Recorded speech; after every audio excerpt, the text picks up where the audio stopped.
नमस्कार। 20 फरवरी 2019 के माननीय न्यूज सेशन में आप सभी का हार्दिक स्वागत और अभिनंदन। मैं हूं ज्ञान प्रकाश।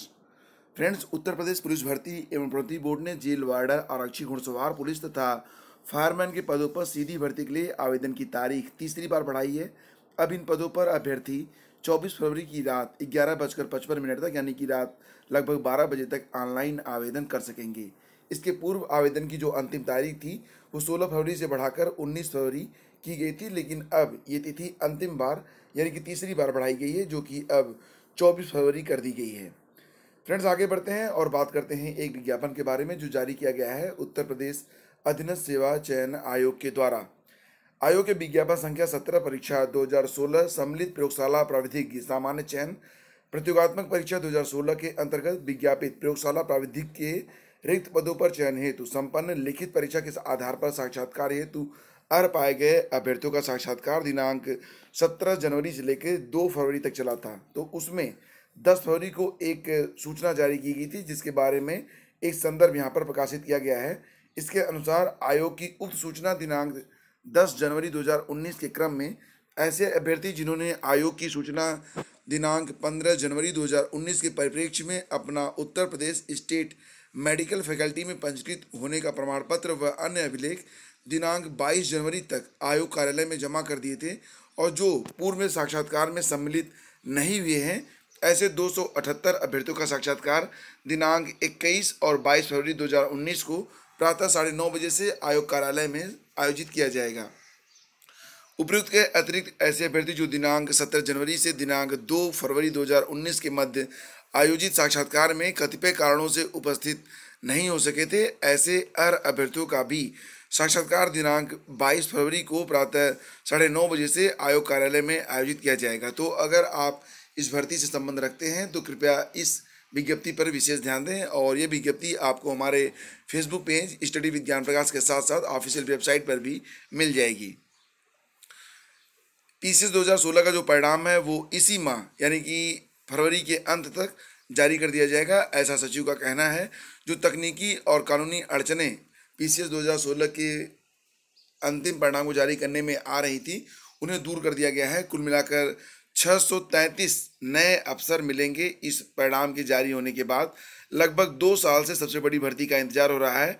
8 दिनों में पीसीएस 2016 का परिणाम देने की अब तैयारी चल रही है। यहाँ पर आपके मन में हो सकता है एक सवाल और भी आ रहा हो कि एलटी ग्रेड का परिणाम कब जारी होगा, तो इसके बारे में अभी भी कोई भी एक सही सूचना प्राप्त नहीं हो रही है। अगर आयोग में इसके संदर्भ में कोई बात की जाती है तो आयोग से जवाब मिलता है कि कुछ कानूनी और विधिक अड़चनें हैं, जिसके चलते अभी एलटी ग्रेड का परिणाम जारी नहीं हो पा रहा है।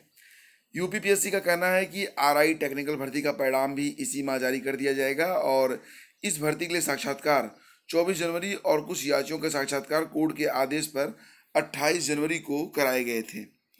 असिस्टेंट प्रोफेसर भर्ती की काउंसलिंग पर निर्णय जल्द, यानी कि जैसा कि आपको पता ही है कि असिस्टेंट प्रोफेसर में 3 विषय ऐसे हैं, जीव विज्ञान, रसायन विज्ञान और भौतिक विज्ञान, जिनकी ऑनलाइन काउंसलिंग कराने के बारे में सरकारी आदेश आए थे और अभ्यर्थी कोर्ट में पहुंच गए थे, लेकिन कोर्ट से ये आदेश आया था कि भर्ती के नियम बीच में बदले नहीं जा सकते हैं और उसके बाद से लेके अब तक कुछ भी सही पता नहीं चल रहा है कि इनकी काउंसलिंग कब करवाई जाएगी। तो इसके बारे में एक सकारात्मक न्यूज ये है कि अब जल्द ही हो सकता है कि इनके लिए काउंसलिंग की डेट घोषित कर दी जाए।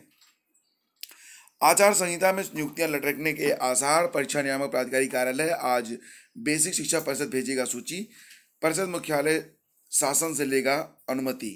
मतलब यहाँ पर मिला जुला कर मामला जो है वो 68,500 से जुड़ा हुआ है। और इसी के साथ आपको ये भी बता दें कि बहुत सारे अफसर ऐसे भी हैं जो कि ये बता रहे हैं कि अगर ये भर्ती एक बार शुरू हो गई तो आचार चुनाव संहिता का कोई भी इस पर प्रभाव नहीं पड़ने वाला है।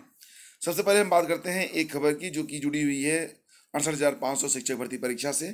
तो अब भी अभ्यर्थी भर्ती के परिणाम से असहमत है। मतलब यहाँ पर ये है कि उत्तर पुस्तिका मूल्यांकन का मानक बदलने के बाद आवेदन का मौका जिन्हें नहीं मिला था या नहीं किए थे जो लोग आवेदन, तो वो चंद अंकों से फेल होने हो गए हैं और वो चाहते हैं कि अगर इस प्रकार से बदली हुई नियम से अगर कापियों का मूल्यांकन किया गया है तो उन्हें भी पुनर्मूल्यांकन का मौका मिलना चाहिए था। हालांकि ये वो अभ्यर्थी हैं जिन्होंने पुनर्मूल्यांकन के लिए आवेदन नहीं किया था। एक्चुअली में पूरा मामला ये था कि शुरू शुरू में ये कहा गया था कि जो कटिंग करके उत्तर लिखे गए हैं और जो अशुद्धियां हैं बर्तनियाद की, तो उन पर कोई अंक नहीं दिया जाएगा। लेकिन आगे चलकर आवेदन पूरा होने के बाद हाई कोर्ट ने आदेश दिया कि कटिंग, ओवर राइटिंग और प्रश्नों के जवाब आदि की यदि बर्तनी भी गलत है तब भी अंक प्रदान किए जाए। इस पर भी अभ्यर्थी मौन रहे, लेकिन दूसरे रिजल्ट में 4688 के सफल होने पर वो खासे निराश है, जो चंद अंकों से उत्तीर्ण हुए और पुनर्मूल्यांकन के लिए आवेदन नहीं किया था। उन्हें कटिंग आदि पर अंक नहीं मिलेंगे, ऐसा अभ्यर्थियों का मानना था। और ऐसे अभ्यर्थियों का ये कहना है कि परीक्षा संस्थान ने जब कॉपी के मूल्यांकन का मानक बदला था तो नए सिरे से दोबारा मूल्यांकन के लिए आवेदन लेना चाहिए था, लेकिन ऐसा नहीं किया गया। इससे वे शिक्षक बनने से चूक गए हैं। अब ये अभ्यर्थी कॉपी के दोबारा मूल्यांकन के लिए कोर्ट की शरण में पहुंचे हैं। वहीं ऐसे अभ्यर्थी भी कोर्ट जा रहे हैं जो दोबारा मूल्यांकन में परीक्षा उत्तीर्ण नहीं कर सके हैं। उनका कहना है कि पुनर्मूल्यांकन में भी पक्षपात किया गया है। हाई कोर्ट ने आदेश में कहा था कि यदि पुनर्मूल्यांकन की गड़बड़ी होती है तो फिर सुनवाई करेंगे। उधर परीक्षा संस्था की ओर से कहा गया है कि दोबारा मूल्यांकन एससीईआरटी में हुआ है, इसमें उनका कोई भी रोल नहीं है। फ्रेंड्स, इसी के बाद एक न्यूज और भी है कि 19 अभ्यर्थी ऐसे जो पहले रिजल्ट में फेल और स्कैन कॉपी में थे उत्तीर्ण, उनमें से 6 अभ्यर्थी उम्दा अंक पाने के बाद भी चयन सूची से अभी बाहर हैं। तो आपको बता दें यहाँ पर कि कुल मिला जुला के मामला ये है कि 5 अक्टूबर के शासनादेश पर 23 अक्टूबर को चयन सूची बनी। इसमें परीक्षा संस्था ने 51 की जगह 45 को ही चयन के लिए जो उपयुक्त पाया था और सूची परिषद मुख्यालय को भेज दी गई थी। परीक्षा संस्था ने प्रत्यावेदन लेकर आश्वस्त किया था कि पुनर्मूल्यांकन में उनका ध्यान रखा जाएगा। अभ्यर्थियों की माने तो उन्होंने याची बनाकर दोबारा मूल्यांकन के लिए आवेदन किया। इसमें भी 6 अभ्यर्थियों का नाम पुनर्मूल्यांकन के परिणाम में शामिल नहीं है। बाकी 13 अभ्यर्थी दोबारा परिणाम में चयनित हो रहे हैं। अच्छे अंक पाकर चयन सूची से बाहर होने पर वे अब बेहद निराश हैं और अब कोर्ट जाने की वो तैयारी कर रहे हैं। यानी कि मिला जुलाकर अभी 68,500 बिल्कुल क्लियर हो जाएगा। इस पर कुछ भी स्पष्ट रूप से कहा नहीं जा सकता, क्योंकि अभ्यर्थी अब फिर से कोर्ट का रुख कर रहे हैं। तो फ्रेंड्स, अब बात करते हैं इस भर्ती पर चुनाव आचार संहिता का क्या प्रभाव पड़ेगा। तो यहाँ पर हम आपको बता दें कि इसमें कम से कम एक जो पूरी भर्ती प्रक्रिया होगी उसमें कम से कम एक पखवाड़े यानी कि 15 दिन का समय लगेगा। इसी दौरान चुनाव की आचार संहिता के प्रभावी होने की उम्मीद जताई जा रही है। अफसरों का यह भी मत है कि प्रक्रिया शुरू होने के बाद आचार संहिता से यह नहीं रुकेगी, यानी कि मार्च के पहले सप्ताह में जब आचार चुनाव संहिता लागू करने के बारे में बात की जा रही है या लागू हो सकती है, तो उसके पहले जो भर्तियां शुरू हो जाएंगी या शुरू चल रही हैं, वर्तमान में गतिमान है, तो उस पर इसका कोई प्रभाव नहीं होगा।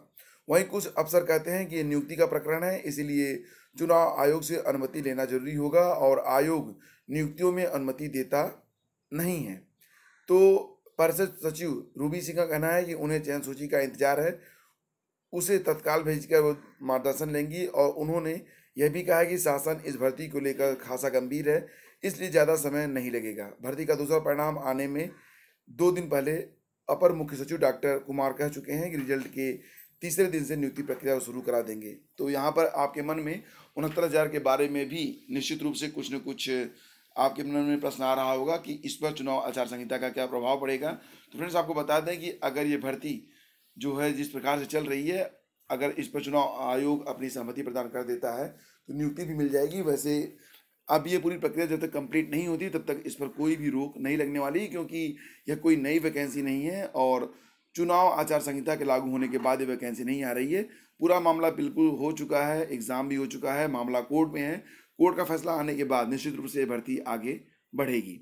और जैसा कि आपको पता ही है कि आज यानी कि 20 फरवरी है, तो आज इस पर आगे की सुनवाई हो सकती है। 19 फरवरी को हाई कोर्ट में सार्वजनिक अवकाश के नाते जो है सुनवाई नहीं हुई थी। कट ऑफ पर सुनवाई का मामला आज आगे बढ़ सकता है। और फ्रेंड्स, आगे बढ़ते हैं। और जैसा कि आपको पता है कि सिपाही भर्ती अक्टूबर 2018 का लिखित परीक्षा का परिणाम 28 तक जारी कर दिया जाएगा, यानी कि 28 फरवरी तक। और यहाँ पर न्यूज़ ये निकल के आ रही है कि उत्तर प्रदेश पुलिस भर्ती एवं प्रवृत्ति बोर्ड अक्टूबर में शुरू हुई 49,568 पदों की सिपाही भर्ती प्रक्रिया को भी जल्द से जल्द पूरी कराने की कोशिश में जुट गया है। 27 और 28 जनवरी को ही लिखित परीक्षा के परिणाम 28 फरवरी तक जारी कर दिए जाएंगे। अंतिम परिणाम मार्च अंत तक जारी करने की तैयारी है। लिखित परीक्षा के लिए लगभग 19 लाख अभ्यर्थियों ने आवेदन किया था, जिसमें से 85% ने ही परीक्षा दी थी। भर्ती बोर्ड के अध्यक्ष राजकुमार विश्वकर्मा ने बताया कि उनका प्रयास है कि मार्च माह के पहले और दूसरे सप्ताह में अभिलेखों की जांच और शारीरिक मानक परीक्षण कराया जाए। इसके फौरन बाद दौड़ कराई जाए और फिर इसका अंतिम परिणाम जारी कर दिया जाए। विश्वकर्मा ने यह भी दावा किया कि 41,520 पदों पर भर्ती रिकॉर्ड समय पूरी करने के बाद अब इस भर्ती प्रक्रिया को भी रिकॉर्ड समय में पूरा कर लिया जाएगा। दरअसल सिपाही नागरिक पुलिस 31,360 और सिपाही पीएससी 18,208 पदों पर भर्ती के लिए विज्ञापन 16 नवंबर 2018 को विज्ञप्ति जारी की गई थी और 19 नवंबर से आवेदन मांगे गए थे। क्योंकि इस भर्ती का ऐलान अक्टूबर में ही हो गया था, इसलिए इसे नाम सिपाही भर्ती अक्टूबर 2018 दिया गया है। और फ्रेंड्स, इसी के साथ यूपी अधीनस्थ आयोग की ओर से माध्यमिक शिक्षा परिषद उत्तर प्रदेश यूपी बोर्ड के लिए कनिष्ठ सहायक के पदों पर चयनित अभ्यर्थियों को नियुक्ति पत्र रजिस्टर्ड डाक से भेज दिया गया है। बोर्ड की सचिव नीना श्रीवास्तव ने सभी चयनित अभ्यर्थियों से कहा है कि वह आदेश के साथ जरूरी प्रमाण पत्रों के साथ सक्षम अधिकारी के सामने उपस्थित होकर अपना कार्यभार ग्रहण कर लें। और फ्रेंड्स, यहाँ पर आईएएस के लिए 856 पदों पर भर्ती के लिए आवेदन शुरू हो चुका है। 896 पोस्ट है इस बार। 18 मार्च तक इसके लिए ऑनलाइन आवेदन लिए जाएंगे। 2 जून को प्रारंभिक परीक्षा इसके लिए होगी। और अब आपको बता दें इसके बारे में पूरा शेड्यूल क्या है, और अगर आप ऑनलाइन आवेदन करना चाहते हैं तो निश्चित रूप से कर दीजिए। इस चैनल पर भी इसके लिए गाइडलाइंस के साथ साथ अन्य जरूरी जो स्टडी मटेरियल होगी वो समय समय पर उपलब्ध होती रहेगी। तो फ्रेंड्स, यहाँ पर इस बार पदों की संख्या है 2019 में 896। इसमें आईएएस, आईपीएस, आईआरएस आदि जैसे पद होते हैं। हालांकि पदों की संख्या अलग अलग होती है और बहुत सारी होती है। शैक्षिक योग्यता होती है सामान्य स्नातक। आयु सीमा है 21 से 32 वर्ष। और जो आवेदन शुल्क है वो महिला, एससी, एसटी, पीडब्ल्यूडी के लिए जो है निःशुल्क है और अन्य के लिए 100 रुपये की फीस रखी गई है। आवेदन की प्रक्रिया जो होगी वो पूरी तरह से ऑनलाइन होगी और प्रिंट आउट को आगामी चयन प्रक्रिया के लिए आपको अपने पास सुरक्षित रखना होगा। अंतिम तिथि है 18 मार्च और प्रारंभिक परीक्षा का आयोजन किया जाएगा 2 जून 2019 को। वेबसाइट है upsc.gov.in। तो फ्रेंड्स, ये थी आज यानी कि 20 फरवरी की खबरें। और वीडियो पसंद आया तो इसे लाइक और शेयर जरूर कीजिएगा। बहुत बहुत धन्यवाद आप सभी का हमसे जुड़ने के लिए। मिलेंगे आपसे अगले वीडियो में, तब तक के लिए आज्ञा दीजिए। नमस्कार, जय हिंद।